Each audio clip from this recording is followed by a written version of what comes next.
nghanol nunlle ar diroedd estron, yn y bawger gynnau mawrion, yn saethu tad a mab dros lain o dir, yn llwyr anghofio genni'r gwir.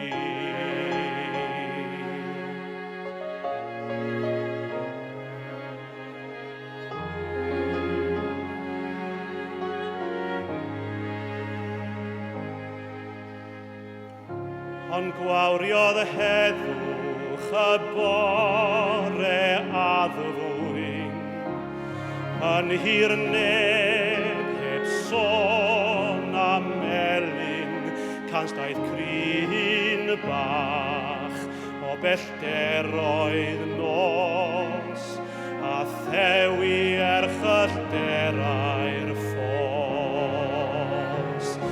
Oedd ni heddiw'n nghanol digon, gofio'r heddwch fyr rhwng dewrion, yng nghanol trais a phoen mewn byd mor ddu.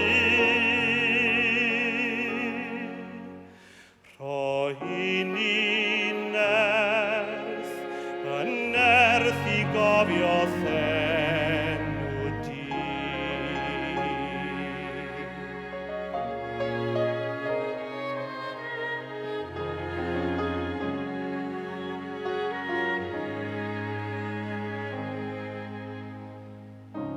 Amenid dawel yng nghanol uffern, fe ddaeth golau'r gair yn lusern wrth i gadachau gwyn, gwaredwr byd, olchi'r clwyfau'n lan.